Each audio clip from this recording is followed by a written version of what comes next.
Hey everyone, welcome to another episode of Huddle Up with Gus. I'm your host, former NFL quarterback Gus Frerotte, and welcome to the new 1631 Digital News Studio. You know, some people say, no news is good news. Well, I say to those people, you've never read 1631digitalnews.com. Go to 1631digitalnews.com to get your latest news, sports, music, and entertainment. And maybe even listen to your favorite podcast, Huddle Up with Gus. Check it out today at www.1631digitalnews.com. Huddle Up with Gus is brought to you by Vegas Sports Advantage. Clients of Vegas Sports Advantage are winning big in 2021, and you can be a part of the winning too. As of June 1st, $100 bettors are up $3,700. $500 bettors are up $18,500, and $1,000 bettors are up $37,000, and $5,000 bettors are up $185,000. Become a client today by clicking the link in the description below, and use promo code HUDDLEUP to take 25% off your package today, thanks to our partnership. Welcome to what surely will be a doozy of a matchup right here, sports fans. Whether your game is on the gridiron, at the diamond, or on the links, we can only say,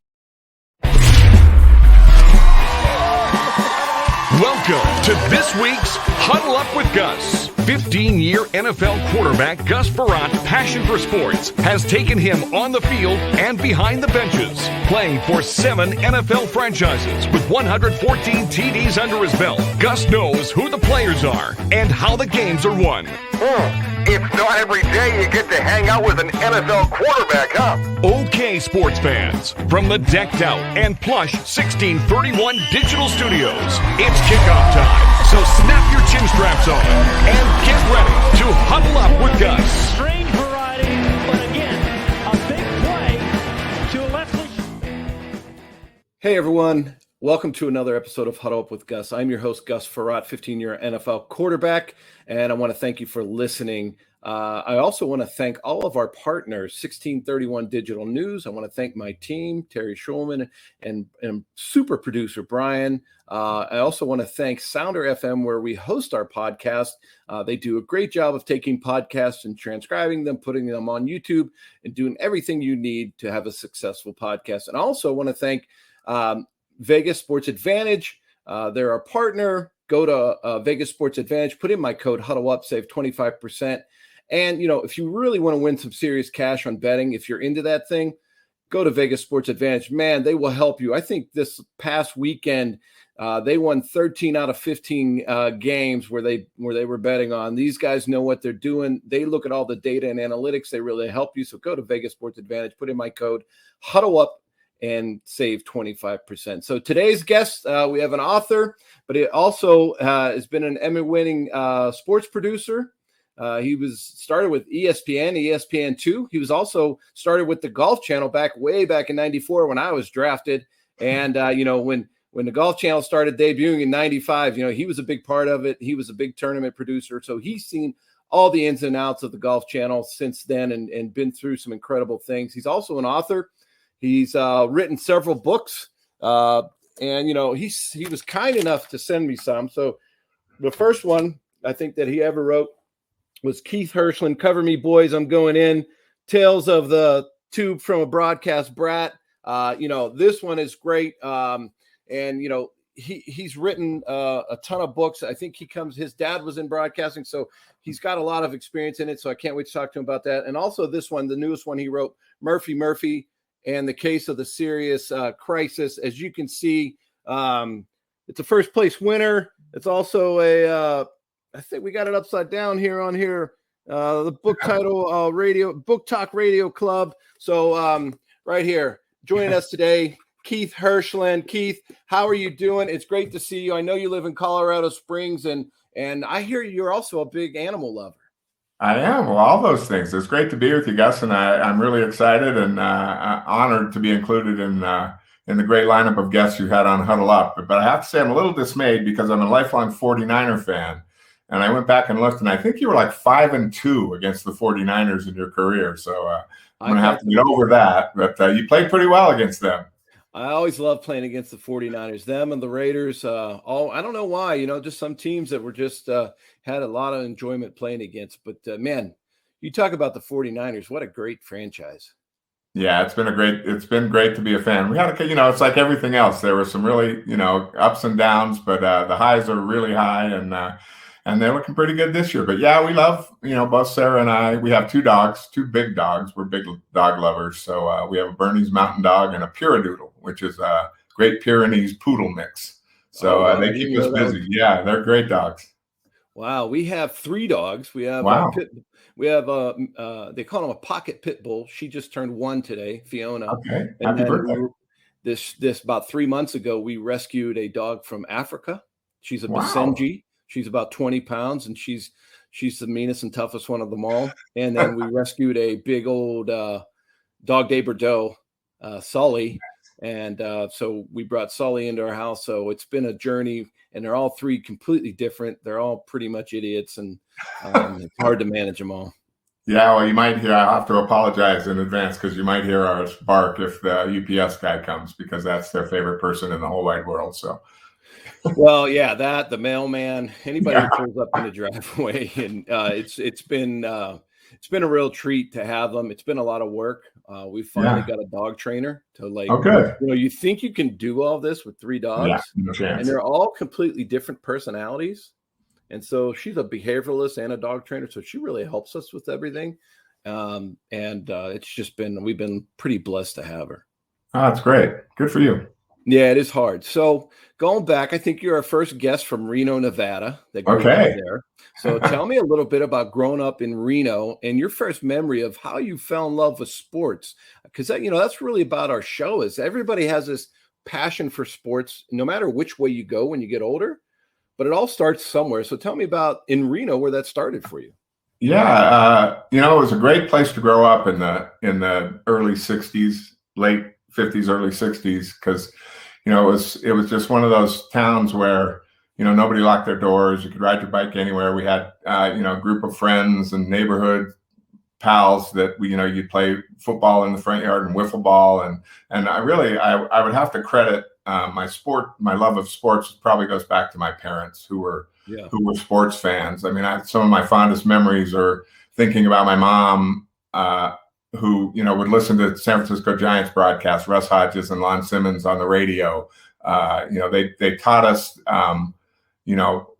what sports meant in terms of development and how you could be part of a team, how you could succeed and you could fail, how to win gracefully, how to lose gracefully. And I was lucky. I think those of us that grew up in that era, there was always something going on in terms of a Little League game or a Pop Warner game. Youth sports was huge in Reno, and everybody had a chance to participate. And, that love of sports carried on. I had a dream of playing professional golf. I thought you played everything as a kid, but, I kind of took to golf and played on the high school golf team and thought I was pretty darn good because I could shoot right around even par almost every time I teed it up, and went to college on a partial golf scholarship up in Portland, Oregon, and started playing against guys like Pat Fitzsimmons and Mark Lai and Bobby Clampett and guys that could shoot 5, 6, 7 under every time they teed it up. And I realized pretty quick that that was not the future for me.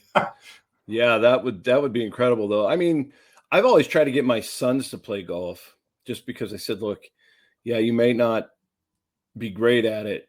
You may be great at it, but you'll have that swing forever. You can play golf forever and go out with your buddies and have such a good time. And so when you were going through that, did you play any other sports as well?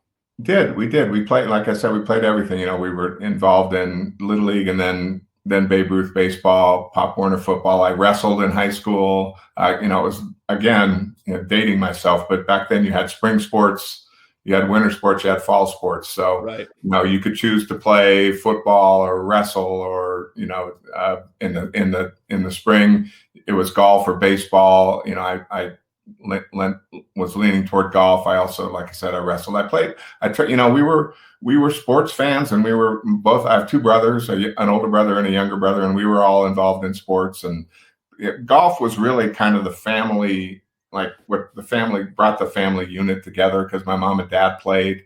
So we would go out on the weekend and, we'd play as a family. And my camp growing up as a kid was my mom would drop us off at the golf course at 8:00 in the morning and pick us up at 5:30 at night. And we'd spend the entire day there picking the range and practicing and doing whatever, the head pro asked us to do, but at the same time taking lessons and learning how to play the game. So I was really, really lucky.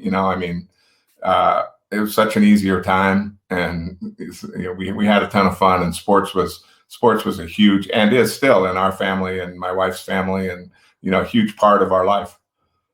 Yeah, no, that's great. Golf is just such a fun game to play, and it's mentally taxing. It's there's just so many things to say about it, and I think learning it at a young age would have been so much fun. Like, I never played until I was almost in college.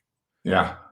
And really had no idea what I was doing. And so I was always excited to teach my sons early about the rules. Yeah. Because the rules and the etiquette are some of the most important things about the game, not just swinging, which they thought it was. Yeah, absolutely. I mean, it's a game, like you said, first of all, it's a game of a lifetime. I mean, I'm 65 and I'm still playing. It's something that obviously your skill level and your talent level goes up and down, but you can play. My dad played into his, late 70s, and so did my mom. So it is a game of a lifetime. And it also teaches you, life lessons, Right. things, especially now, things like the first tee. That's kind of what they're all about, teaching the life lessons of golf, not just the athletic part of it, but what the rules mean, what etiquette is, how to treat your fellow competitor, all those things. And I was, my career in broadcast television spanned over 40 years, almost 40 years. And, I was involved in producing a number of sports: baseball, volleyball, football, field hockey. I mean, you name it. I was, I probably sat in the chair and did something in terms of those sports. And I always found that, my career in golf was the most rewarding. And, not to say that other athletes aren't great across the board, but almost to a person, professional golfers are among the, the nicest group of people, the best group of people I've ever been around. So it's a great game. And I'm glad you got your son into it. My sons, I couldn't get them interested in it at all. And now my oldest, who's almost 40, plays every day. He got the bug a couple of years ago, and now he loves it and plays every day. So it comes to you at different times. And, it really does. People play for the next 30, 40, 50 years, I hope. Yeah, I know. That's what I enjoyed too. I don't really care what any of us shoot. I just love being out there with them. Right. Yeah. And it's special. So where did you end up going to college? I went to Lewis and Clark College in Portland, Oregon for a couple of years. Like I said, I went there to play golf, and found the competition was a little stiffer than was good for my game. And also, as it's wont to do up there, I grew up, growing up in Reno, the sun shines about 350 days of the year. Yeah, right. So it's beautiful. And even when it snows in the morning, in the afternoon, the sun comes out, kind of like Colorado, which is really nice. But, I went up there, and there was a stretch. I felt like Noah, building an ark. There was a stretch where the sun didn't come out for 40 days. So, I was kind of like, I missed home. I wasn't playing good golf. I wasn't competitive in terms of college golf. So then I went back to Reno and finished up at the University of Nevada. Oh, nice. And so then what was your major? Like, what did you decide to major in? Yeah, at Lewis and Clark, I majored in creative writing, which was kind of a funny kind of circle back to now that I'm writing books. But when I went back to Nevada, they didn't have that as a major, and I ended up majoring in journalism, which helped me in my television career. So those were the two things that I concentrated on. So you've had your first, transition where you go from high school to college. That's a big transition for everyone. And then you're in the middle of college, you make another transition to back home, and you have to figure it out again. So then now you've graduated from Nevada. How do you get into television? Did you know somebody, or how did that happen for you?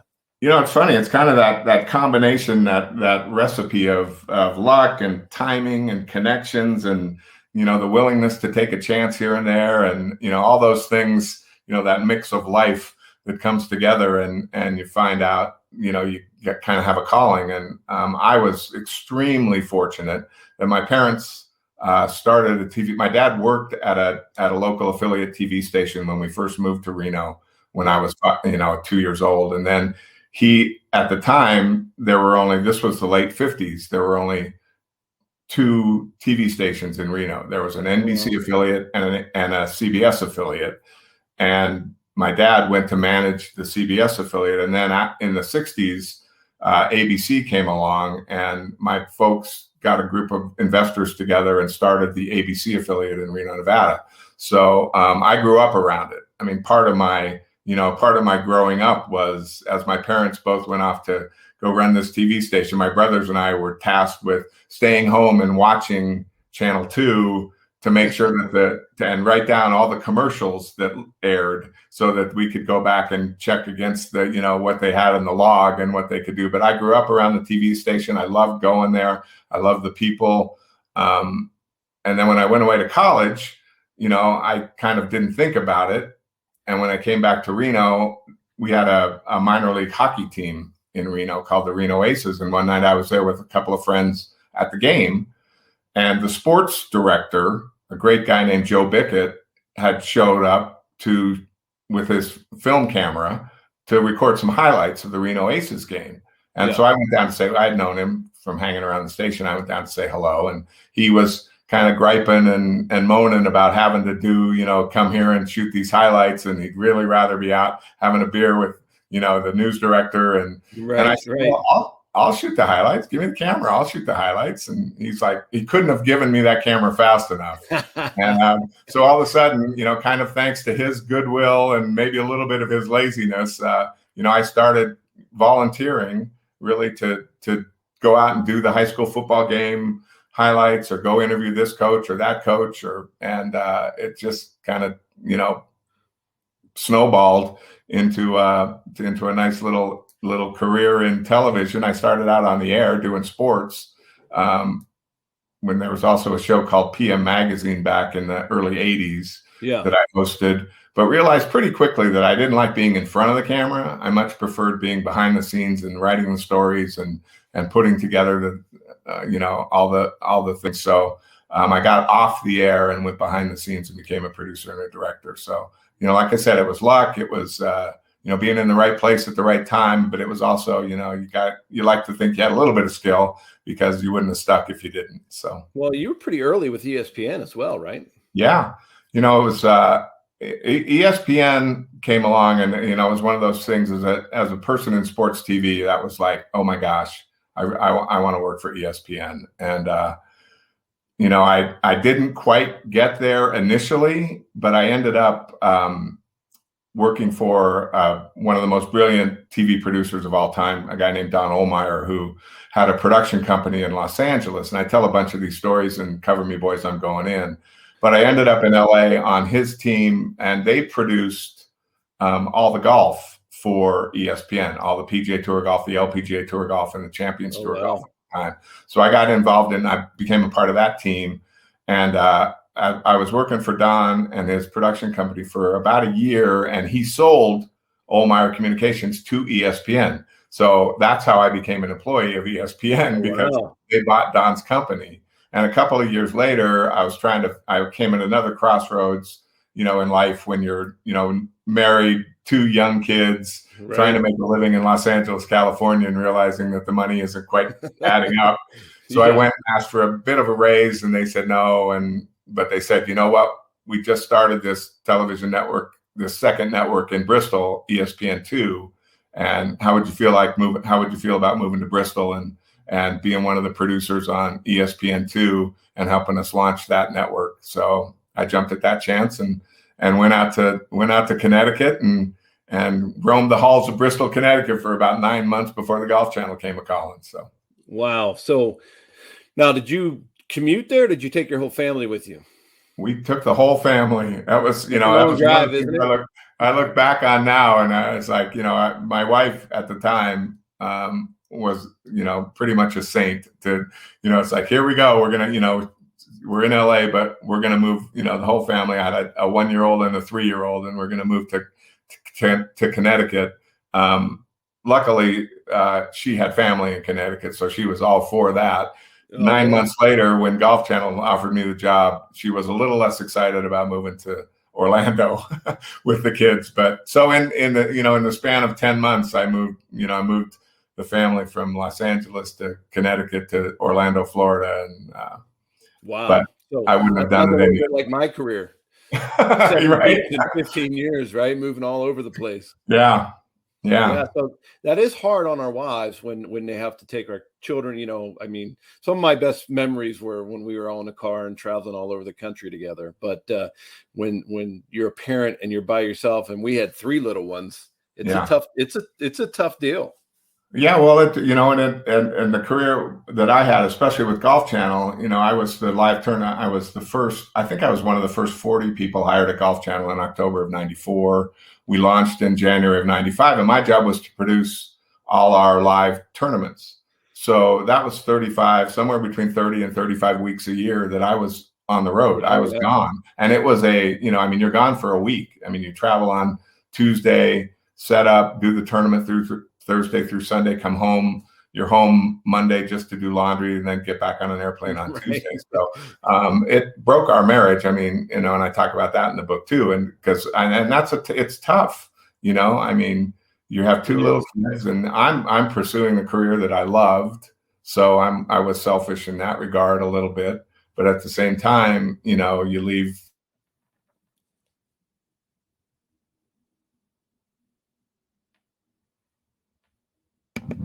Frozen. Oh, there we go. We lost you there for a second, Keith. No worries. Okay. If, you can just continue.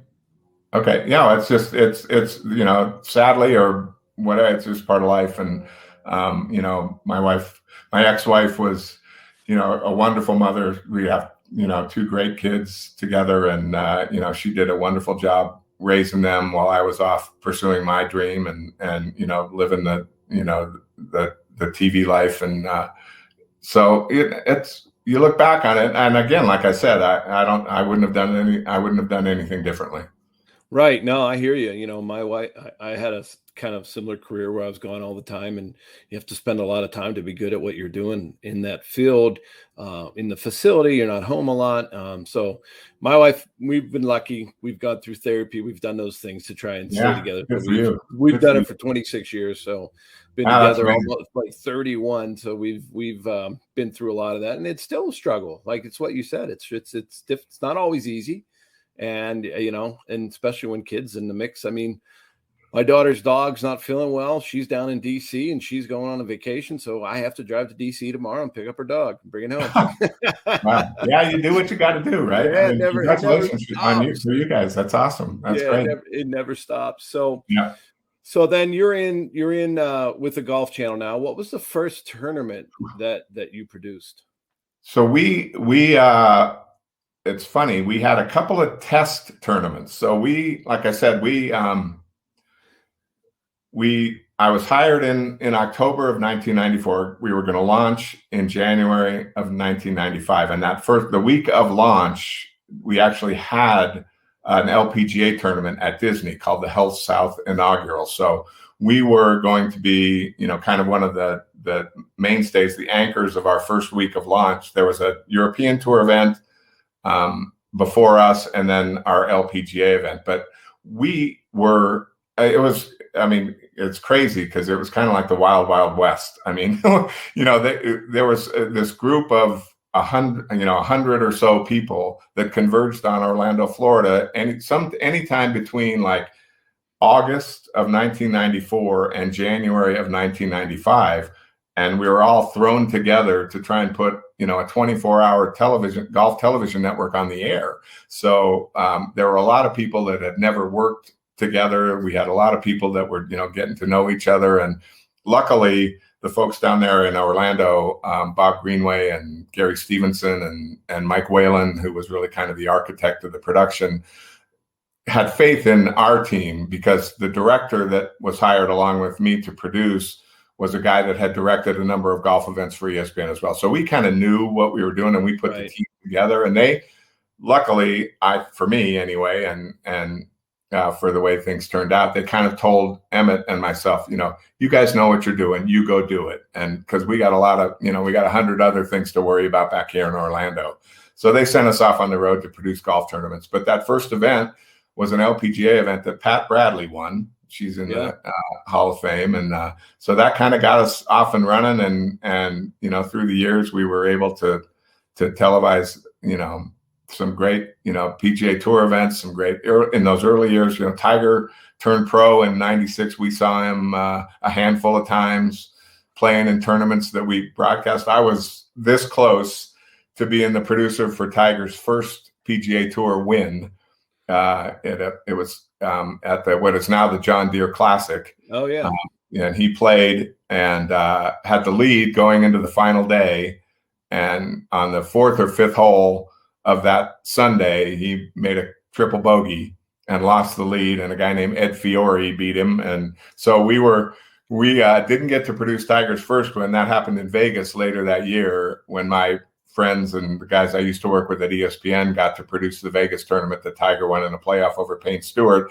And then the next week he came to Orlando, another event that we were producing, and he won. So I was there for Tiger's second win. And then, the rest is history. We never saw him again because he stopped playing in events that we were televising. So it was great. While he couldn't have been a nicer guy in that first year. I mean, he always showed up for interviews. He was always there. If we asked him to do something, he'd do it. And I look back on that time and think how lucky I am that, the greatness that is Tiger Woods. We were there for a good bit of it that first year. So who did you say beat him the first time? Ed Fiore? Ed Fiore. Yep. So he was kind of a journeyman pro. He was a journeyman pro that had this funny grip. He had, like he really gripped the club differently. And in fact, his nickname was the Grip.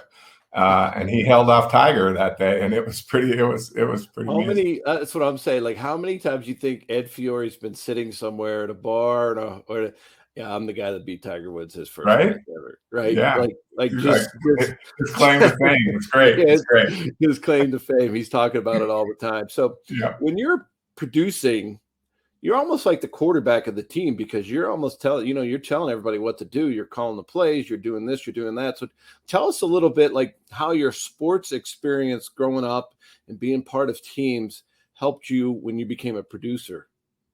It was critical. I mean, that the teamwork, because, producing a golf tournament is really unlike any other sport. And, I don't say that because I did it. I say it because it's true, and the way we described it was, like unlike most stick and ball sports, right? Most stick and ball sports, there's one field, one offense, one defense. They're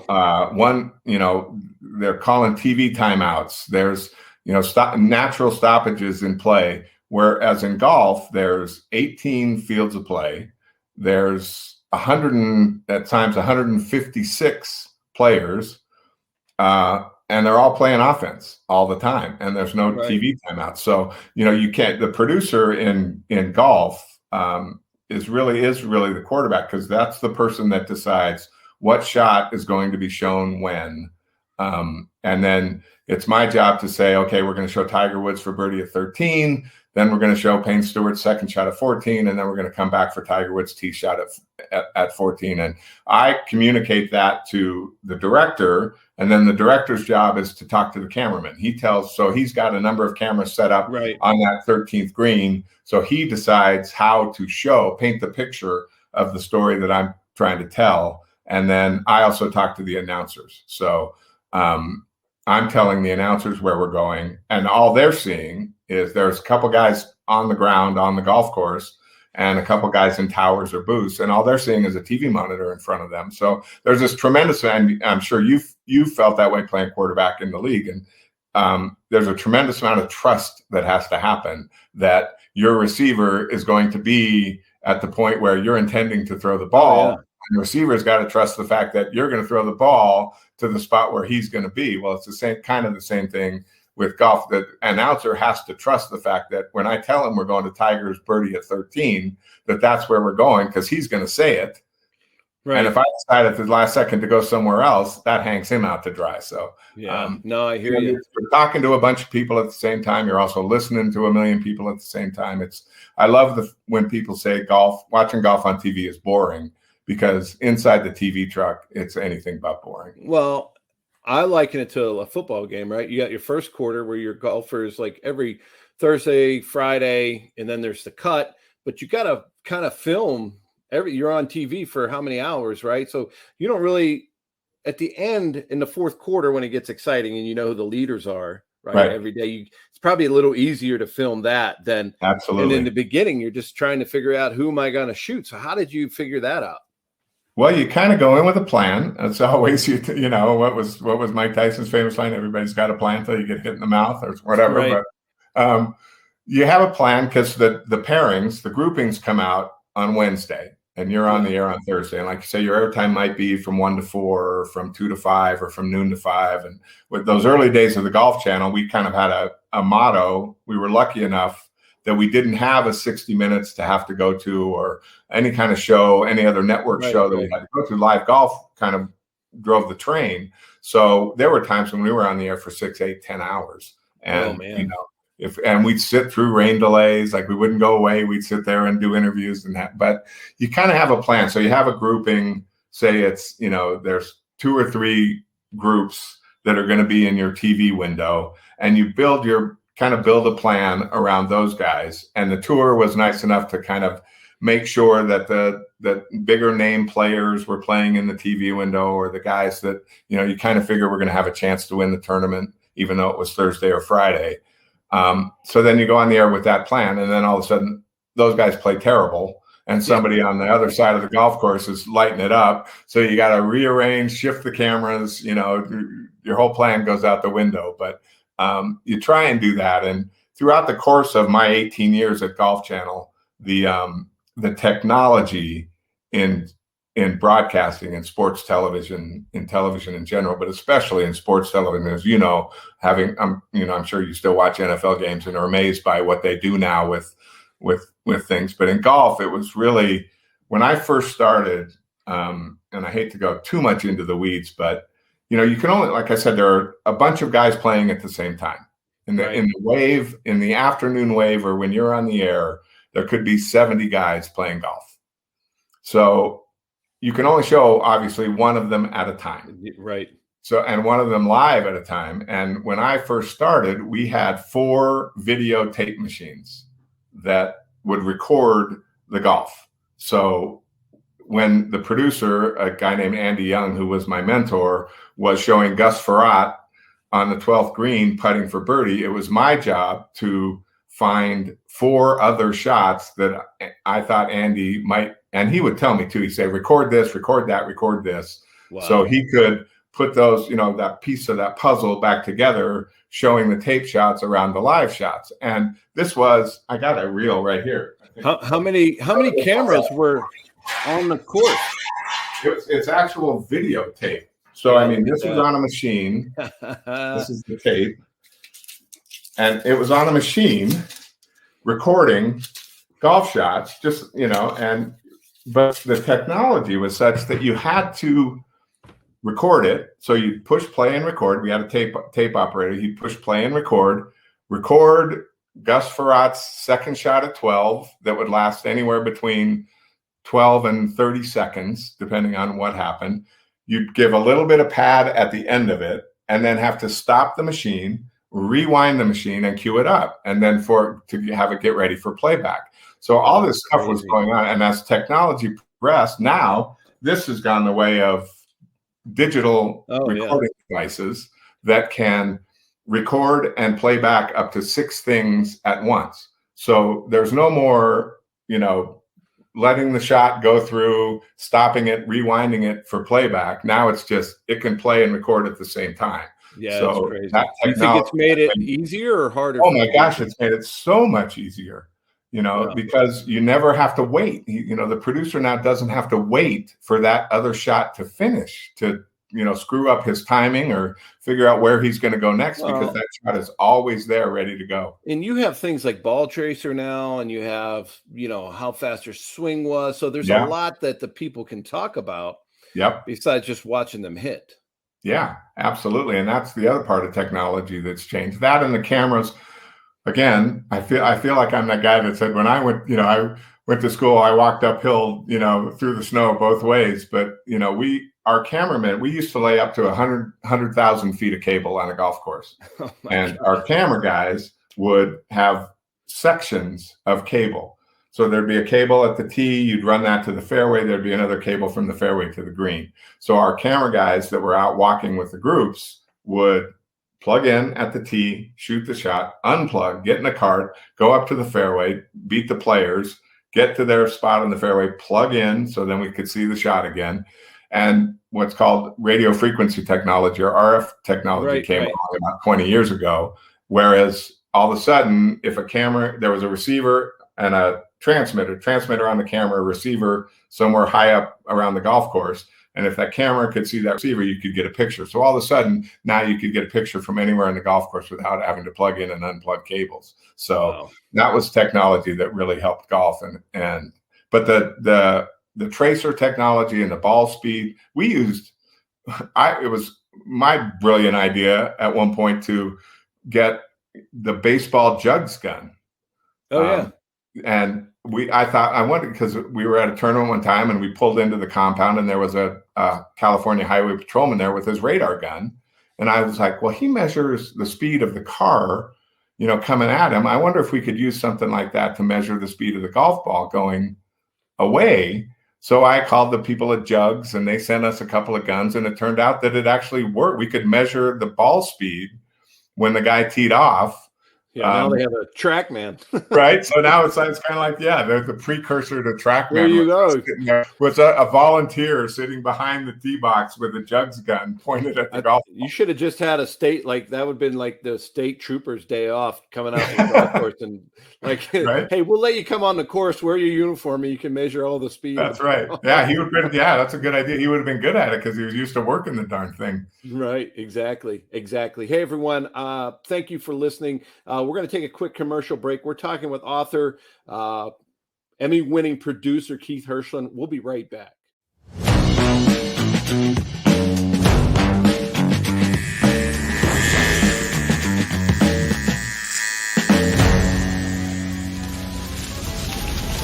Hey, Huddle Up with Gus listeners. Manscaped. They sent me. They hooked me up with a bunch of tools and formulations for their package 3.0 kit. So, I want to show you guys what's in the perfect package, right? We all think we got a perfect package, but they sent me the perfect package 3.0 kit. And I want to show you what they sent me. So it was crazy. It came in this great box, and you can see what it says. They will thank you because they send us this awesome trimmer. They sent us, stuff that makes you smell better. And then, they sent me this great, some boxers even, which you get, right? Protect them. And then, they sent me this cool sack, I guess you want to call it, to store all your stuff in. So it's been great. Manscaped sent me a bunch of product, and you can see it all on here. You can go to manscaped.com and put in the code Gus Frerotte, that's GUSFREROTTE, get 20% off and free shipping when you use that code. But you can get a kit, you can get individual items like this way cool groomer that has a little LED light, ceramic. These things come apart, they're waterproof, you can do a lot with them. So, Manscaped is great. It's funny. I remember when I was playing with the Denver Broncos, and I'm not going to mention any names, but there was a gentleman who was playing on our team, and if he ever hears the story, he'll know exactly what I'm talking about. But he brought his own clippers in one time, and he used it to trim his beard up and his goatee and everything, and he had them there for about 2 or 3 weeks, and he goes in around the corner, he walks in, and there's another player that is actually manscaping with his beard trimmer. So, one of the things is you don't want to use the same trimmer down there that you use up here. So he kind of freaked out a little bit, and he said, hey, how long have you been using that tool there? And he said, well, it showed up here about 3 weeks ago, and I've been using it ever since. So, there is a lesson learned that, don't leave things out. And probably if it would have just said Manscaped on it, we wouldn't have had that issue. But it's probably one of the funniest taking care of your balls stories I've ever heard or been around in the locker room in the NFL. So it's a great story. But I always said there was no way to know. There was no name on it. And the guy was just using it. And another guy was using it. It was not good. But it's a heck of a funny story. So one of the best I've ever heard in my 15 years playing in the league. But there's so many great things about Manscaped and what they're doing, because guys, you got to take care of yourself. Even though I got gray hair and getting older, but you still have to maintain some sort of grooming, right? And so we all work out. For me, I like working in my yard, doing those things now that I'm retired, getting a little sweat on and everything. You want to smell good, you got to take care of yourself. They got some great products. This one, a little ball deodorant. We all need that here and there. After, working in the yard, taking a hike, doing a walk, whatever you do, it's a great thing. But there's so many great products. I want to thank Manscaped for sending them to me. The Lawnmower 3.0, obviously you can use it anywhere in your body, but I'm sure you guys have all seen the commercials. But this is one just letting you know that the Lawnmower 3.0 comes with the perfect kit. You can buy the lawnmower by itself. You can buy all these products individually. They even sent me this wonderful shirt. You can see the back. Your balls will thank you.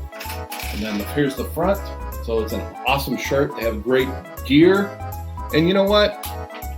Sometimes you can just sit back, take care of your balls a little bit, and read the paper. So I think Manscaped even has their own daily news, which is great. So don't forget that you can go to the code Gus Frerotte, and that's GUSFREROTTE,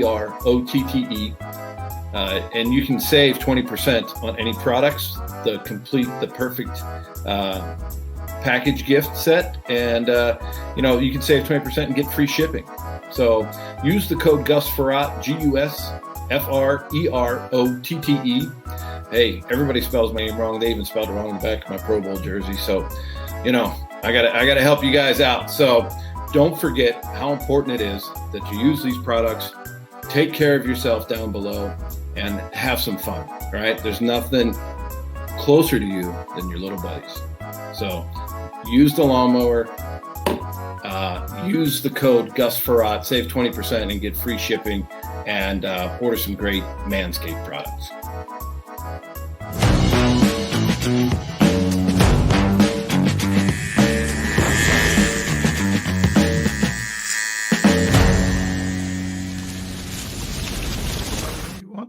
Hey everyone, welcome back to Huddle Up with Gus. I'm your host, Gus Frerotte. I want to thank everyone for joining us. Again, we're talking with Keith Hirshland, author. And, Keith, we got a question in our email from a Mr. Ray Wishner out of Bethesda, Maryland. And so he had a question. Actually, there's two questions for you. He asked, how has the game of golf changed since Keith was covering the Golf Channel? I think that like anything else in our world today, the sports world today, that one of the major changes is that the athletes are bigger, stronger, better, and you can relate to that watching the National Football League. I mean, you wouldn't have dreamed of guys hitting the ball as far as they hit it now, or being as proficient as they are. There were great players. Obviously, there have been throughout the course of golf history. There were long drivers. John Daly comes to mind. I mean, even Jack Nicklaus in his day was very long. But that they were also and I don't mean to disparage anybody, but they were also smokers and drinkers, and right. I mean, it was it just was life. They were tremendous athletes, but they also knew how to have a good time. And when we were around, in those early days when the first exercise van or the van came out on tour, and the PGA Tour guys were like all excited about it. And when we'd go to a Champions Tour event, the guys were like, "Why would I spend any time in there?" Yeah, exactly. So exactly. I think the main thing is that just the athletes are so much better, and which is great. It's great for golf. It's great for any sport, and it's great for us fans to watch. So, you have a guy like DeChambeau who's hitting it, 400 yards. It's great, and that's not a long drive. Guy who has a 54-inch driver. It's just he's just built differently, and just the technology and everything's letting him drive it further. Yeah, and he's taken that, and that's not good enough for him. He wants to say, well, I want to get it to 402 yards, or I want to get it to 400. Didn't win in the last tournament, did it? Yeah.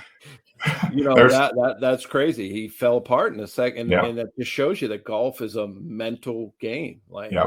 It's very hard, and you got to be accurate, and you can't change your swing in the middle of a round. And all these things happen. It's crazy. Yeah. I love people that you talk to and you run into, and you're in the golf business, and do you play? I ask, do you play? And they say, oh yeah, but I'm not any good. And I'm like, well, nobody's any good. It's like, don't worry about it. I just played Oakmont. I turned 50. Did? I turned 50 and I played Oakmont. I live 2 doors down from it. And so my buddy and I have the same, we have the same birth date exactly. We're same age. He used to be the CEO of NEP. You know who NEP is? Oh, yeah. Kevin Rabbit. All our trucks. Yeah, Kevin Rabbit's his name. So Kevin, we have the same birthday. He invited me to play golf over there. And I was doing okay. I mean, we were playing the blues, and I'm just having fun. There's a bunch of us out there. But 16, 17, and 18 just kicked my butt. I'm like, I couldn't hit a drive straight. I was like, what is going on? But I saved it with a par in 18. But nice. Man, I was struggling on the back. That's one of the hardest golf courses in the world. Yeah, it was so much fun. I shot a 41 on the front, which wasn't very bad. Nice. But those greens are so hard to putt on. Yeah. Every other green, because they have the USA Open, the amateur there this week. So the amateurs are this week, and the Open was there in a couple of years ago. Yeah, 17 or 18 when Dustin Johnson won. Yeah. And the thing is that they were getting the greens ready. So all the other courses around here, the greens aren't that fast. And you go there, and it just you can't even judge the speed when you don't play on them like that. You know what I mean? Yeah. It was difficult. All right. So the second question from Ray out of Bethesda is, in your opinion, who's the top golfer in the world today and why? Oh, geez. Really? It's just an opinion. Gosh, there are so many great players. I guess you can't go too far without mentioning Jon Rahm's name. I mean, the guy he's come up big.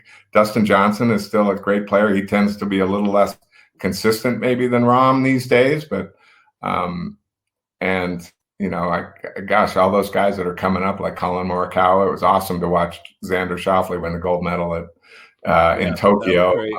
That was an amazing week for golf. So if you put a gun to my head and said, who's the number one player in the world right now, I would probably say Jon Rahm.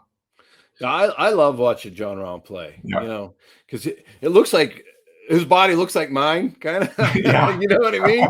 He's not this little skinny dude out there just he's like a big solid dude playing golf. Yeah. And he looks like, just no offense to anybody else playing, but he looks like a normal guy playing. You know what I mean? Right. Like I would go to any course here in Pittsburgh and I'd see somebody that looks like Jon Rahm playing. I agree. Right? Yeah. Good point. Obviously there's a lot of John Daly's here in Pittsburgh, but we'll leave that one out. Yeah. I agree with you. I love Jon Rahm. He's a lot of fun to watch. All right. So now you're producing all these Golf Channel, all these tournaments and everything. So tell me, now you're way into it. You've been at the Golf Channel for how long? I was there for 18 years. I left in 2013. So I was there for 18 years. So you've done all these 2013. What says, okay, now it's time to move on and do something else or retire? What'd you do?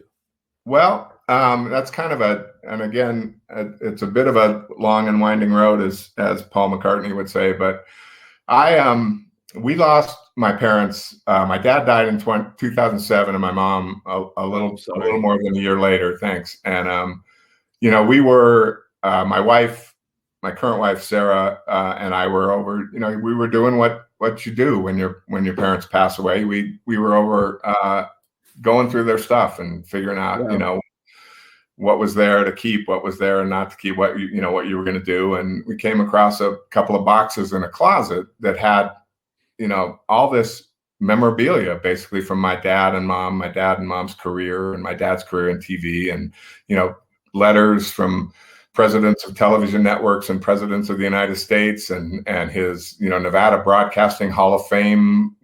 It was like this big marble thing that when he was inducted into Nevada Broadcasting Hall of Fame, and that he was the head of the broadcasting committee of the 1960s Winter Olympics in Squaw Valley, and all these things. And my wife looked at me, and she was, unfortunately, it's one of my greatest regrets is that she didn't get a chance to get to really know my parents as well as I would have hoped she would have. But she looked at me and she said, don't let this be your kids when you're gone, going through a box and saying, oh my God, Dad won an Emmy, and Dad helped start 2 television networks, and he knew Tiger Woods, and he did this, that, and the other thing. She said, start writing down some of the stories about your career in a journal, and so you can leave it for them, so they'll have something to to kind of look back on. That's awesome. And see what you did. And so I started doing that. And I got about a third of the way into it and telling a bunch of these stories. And I thought, this could be a book. So, I approached it a little bit differently and started writing it like it was a book. And that I finished that in 2013. We published it. And there were some things in there that the Golf Channel, I was at the time working freelance for Golf Channel, doing probably 10 or 12 events a year. That whole dynamic changed when Comcast and NBC took over.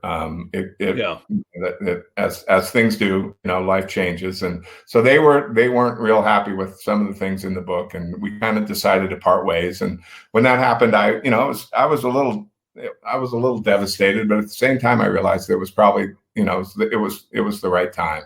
So we published the book, and it got pretty good response, and people love the stories, and they love the behind the scenes stuff, especially with a startup. Everybody does, yeah. 2 startup networks. I mean, ESPN2. I was lucky enough to work with Stu Scott and Susie Colbert when they were starting out. Kenny Mayne, I was one of his first producers, and there was a long time when people at ESPN didn't think Kenny Mayne was going to make it as a broadcaster, and he hung in there and got better and better, and so that was a ton of fun, helping start ESPN2 and then moving on to the Golf Channel, where everybody in the world told me I was out of my mind to leave ESPN and go work for a startup 24/7 golf network, and nobody in the world thought that thing was going to succeed. And, we turned the world on its ear and made the Golf Channel work. And so there's a bunch of stories about those early days and Cover Me Boys, I'm Going In. And then I really, kind of being in semi-retirement, I also realized that I enjoyed writing, the process of writing that book so much that I said, well, I'm going to try another one, and this time I'm going to go to fiction and write a mystery. So we wrote Big Flies, and it kind of has gone. Big Fly, like where do you get the inspiration? Like, so Big Flies, where do you get that thought process? Is it just something you always wanted to write, or is it just like a story that you've heard? Like, how do you get to that point where you say, okay, this is fiction, but this is the story I want to write? Yeah, it's a good question. And I think for me, every writer is different. But for me, there's in all 5 of the books I've written, we just sent the latest one to the publisher called Some Girl. But in all 5 of the books I've written, there is some personal experience inside that I've taken. Obviously, the Cover Me Boys, I'm Going In is actual stories that actually happened. The other book, I have a little nugget of a personal experience that happened to me that I've kind of, that seed has grown into a make-believe story. Big Flies, like I said, I grew up in Reno, and I was there. My dad's TV station reporters were at the airport in 1971 when D.B. Cooper hijacked the plane in Seattle, and that plane that he was supposed to be on was landing in Reno. It landed. He wasn't on it because he had jumped out of the plane with $200,000 somewhere over the Pacific Northwest, and nobody ever found him again. So when I was thinking about writing a mystery, I thought, what if, a young man comes to realize after his father passes away that his dad was D.B. Cooper. So Big Flies is that story of this guy, and the title comes from a Balzac quote that laws are like spider webs. The little flies get caught and big flies escape, or something like that. So we wrote Big Flies and Big Fly. Yeah, definitely. Yeah. So that came from that. So then, do you know somebody named Murphy? I do not. But and the folks that I was yelling at for my 18 years at Golf Channel, I actually didn't yell at them for all 18 years, but the announcers who were on our team, I had a number of pet peeves as a producer, as you can imagine. I can imagine. One of them is, don't ever say perfect. Like it's a perfect shot. The only perfect shot is when it goes in the hole. So, that drives me crazy when announcers, the guy will hit a tee shot. Oh, that's perfect. It's like, it's perfectly placed, or it's in a perfect position, but it's not perfect. And, little things that nagged at me. And one of them was redundancies, and so, as I was thinking of a mystery, I thought, what, I want to have a little fun. I want to have a little bit of fun with a book. So I want to come up with a story that to see how many redundant phrases I can put between the covers. So, phrases like, unexpected surprise, or completely filled, or free gift, the things that people say all the time that you're like, well, that's redundant. Exactly. So, and who better to be the detective than Murphy? So, he works for the Department of Redundancy department at the local cop shop, and he solves a mystery that involves a band called Serious Crisis, because that's also redundant. So, yeah. No, that's awesome. That's awesome. So it's just great that you get to go through these, right? And because people have asked me, like, you should tell your story, you should write your story. You should. But I don't have that ability to put it down. I don't have the notes. Like, there's so many stories that I remember. I wish I would have taken notes from my stories, with all the 7 teams and the 15 years of playing, everything that's happened to me. If that would have happened to my wife, which kind of did, she could write, right? She's the writer. Like, everything I write, I say, hey, fix this for me, right? That's kind of how I do it. But it's just great that you had this incredible career in sports, in producing sports and being out there, and then you get to take a turn and do something you probably really love to do.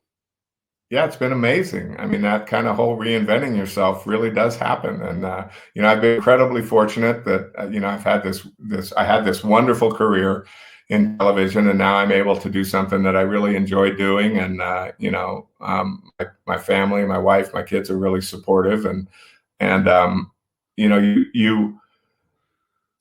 never started out thinking that I was going to write a book. It just, that kind of happened. And then when I think back on it, though, I realized that even in my entire career in television, and, even in college, I was a journalism major at the University of Nevada. So that was writing stories. It was writing news copy.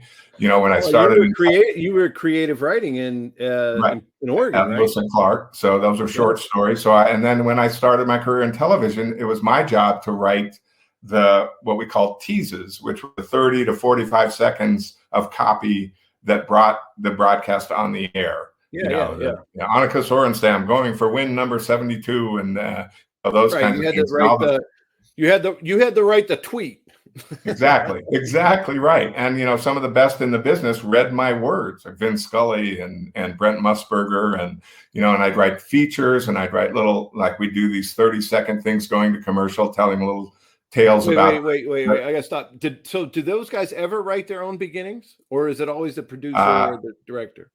It depends on. It would depend on the announcer. Vin. In my experience, I did a handful of Skins games with Vin Scully, and I wrote all the copy. Okay. I did a couple of tournaments with Brent Musburger. I wrote the copy for that too, which he changed, which I never had a problem with. I mean, that was right. And then there were guys like Grant Boone and Rich Lerner, guys that I worked with at the Golf Channel that write their own stuff. So it just depends on, we'll kind of sit back and talk about maybe an idea, or I'd write something and Rich would write something, and then we'd go back and forth. But, for a lot of my career, especially at ESPN and ESPN Golf, I wrote all the copy for most of my Golf Channel. I wrote all that. So I realized it's like I've been writing, I've been writing for 40 years. I mean, it's, so great. Maybe I can write a book. The hardest part with writing fiction is trying to remember what you said on page 1, because on page 200 it has to be it has to make sense. It has to be the same thing. It's not just like this happened, then this happened, then this happened. So right. It all has to make sense going along. Yeah. So who is the person? Okay, you've written your book, you got your preliminary, your script done for it. Who do you give it to read first? Well, again, I have two folks in my life that I count as tremendous confidants and people that are really important to me. My youngest son, who was a creative writing and music major at DePaul, he is my first line of defense. So whatever I write, he's probably very honest with you. Your kids are always super honest. Exactly right. And so I'll send him chapters. I'll send him, what do you think of this? And he'll be my first line of defense. I'm pretty good with grammar and with those kinds of things. I'm terrible at punctuation. I'm terrible at making sure that, that the theme stays consistent throughout the whole thing. The other one is my mother-in-law, who has read everything I've written, and is another one that is brutally honest. In fact, with Cover Me Boys, I would take her chapters and stories, and basically it'd be like, my English teacher in 5th grade, like this big red line, right through everything. She'd be like, you can't tell this story. You will burn every bridge, that you've ever, if you ever want to, see the light of day in terms of, friends in television again, you got to not just like put this, I'm sure this was cathartic. I'm sure it felt good to write it, but now put it in the trash can. That you can't tell this story. So those are the two. And then I got to say the team at Beacon Publishing Group has been tremendous. So they're kind of my last line of defense. Once it gets through Jake and my mother-in-law, then the folks at Beacon take it and really put the fine tune it and put the finishing touches on it. So if you had to tell somebody who always wanted to write or didn't know they wanted to write, but had that side of them, like for me, that's not a side of what I want to do. You might be surprised. Yeah, maybe. But how would you give advice to somebody who wants to do that or wants to start? I guess, it's hard to just, I feel a little self-conscious and kind of like saying, kind of here's what you should do, because everybody's different and experiences are different for everybody. But for me, I would just say, just write. You don't know whether you can or can't until you try. And, if you've got some stories in your head and you think that they're, worthy of putting pen to paper, then just do it. And the other thing I would say is read. I'm a voracious reader. I love, guys like Michael Connolly and Harlan Coben, and that's kind of what I like to read. Nelson DeMille, occasionally I read a nonfiction, but I mostly like mysteries. And so you get a sense of how to tell a story by reading some of the great writers who write stories. So that's helped me a tremendous amount. I would just say, just do it, and then have somebody that you can trust read it. And, and I think writing today is a lot different, right? If you think about the way we are today with our phones and TikTok and Instagram and everything that's quick with our social medias that you have to read to be able to learn how to tell a story, right? Because it can't be done in a 30-second paragraph or whatever, right? So I think you're exactly spot on with that. Yeah, and I write everything down. I mean, my process is everything gets written on a moleskin tablet with a pen. I handwrite everything, and then I take that over to my computer. So that's kind of my first edit. I write it, and then when I take it over to my computer, that's when I kind of make the first set of changes.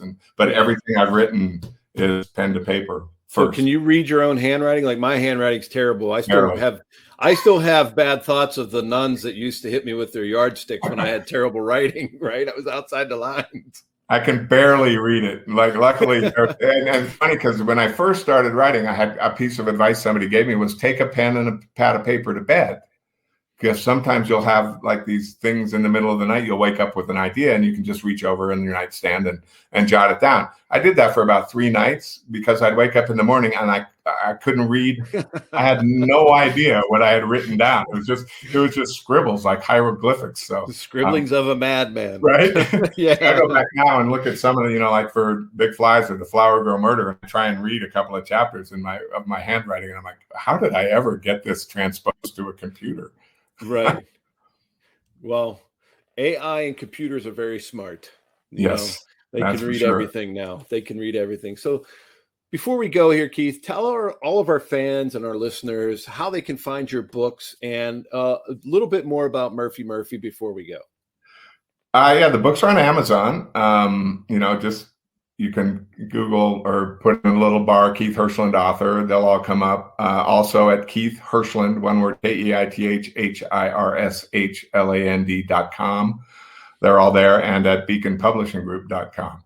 And thanks for letting me do that. But, Murphy was a ton of fun to write. I mean, I set out with that, and it was funny because when Beacon published Cover Me Boys, I'm Going In, I was over the moon that, because I had self-published, the other 2 books, and Beacon came in and they had read Cover Me Boys, and they said, we want to take you under our wing, and we want to re-release Cover Me Boys, I'm Going In. So we did that. And when I was writing Murphy, I spoke to Bobby Collins, who's my lead guy at Beacon, and I said, is this something that you guys would be interested in? And he kind of laughed. He said, it sounds really fun, and sure, send it along to us, because you never know. I mean, I'm not Stephen King. I'm not like, the publisher's not like waiting with bated breath for my next book. So you don't know if it's going to be something that they like or something that they didn't like. And I really set out with Murphy just to have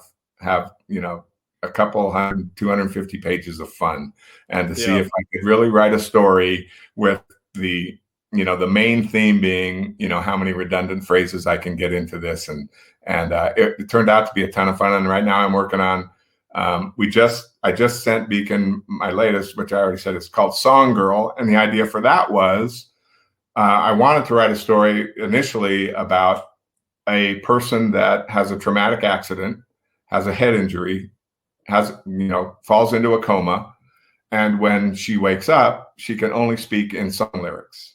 Wow. And I thought, can I write a book with that as the premise? I found out legally that you can't use song lyrics in a book, so that became, but you can use song titles. So now she wakes up and she can only speak in song titles. But that book's coming out in January, and I've just started on the sequel to Murphy, which is now Murphy is involved with the Commission on Cliches. So I'm going to see how many cliches I can get into a book and tell a story. It's a challenge, and it's fun. And, I've gotten great feedback. People seem to really enjoy it. And so I'm going to keep going. Yeah, that's awesome. I can't wait to see the next book, Song Girl. And then we're going to come out with another Murphy, the cliche one. But this one is all about redundancy. So I love it that he's in the redundancy department. So I appreciate you joining me, Keith. Tell me a little bit about your story. I love hearing how sports shaped your life and really helped you get to where you are today. So thank you for joining me on Huddle Up with Gus. I really appreciate it. It's been my pleasure, Gus. I really enjoyed it. Thanks a lot. Yeah. So, hey, everyone, that's another episode of Huddle Up with Gus. I thank you for joining me. I want to thank all of our friends, Sounder FM, 1631 Digital News. And don't forget to go to Vegas Sports Advantage, where you can put in my code Huddle Up, save 25%, and hopefully win some money. Keith, thank you. It was a great story. I loved hearing. Everyone loves hearing the backstories about, ESPN, the Golf Channel, everything we do. People love hearing the locker room stories of what's happened before games. So Keith gives us a great insight to everything that he's been through. And, just about how no matter where you come from or what you do, sports has a big role in your life. Thank you, Keith. And thank you to everyone for listening. And we'll see you next time on Huddle Up with Gus. And that's a wrap, sports fans. Thanks for joining in the fun at the 1631 Digital Studios for another action-packed Huddle Up with Gus, featuring 15-year NFL quarterback Gus Frerotte. Huddle Up with Gus is proudly produced by 1631 Digital Media and is available on Apple Music.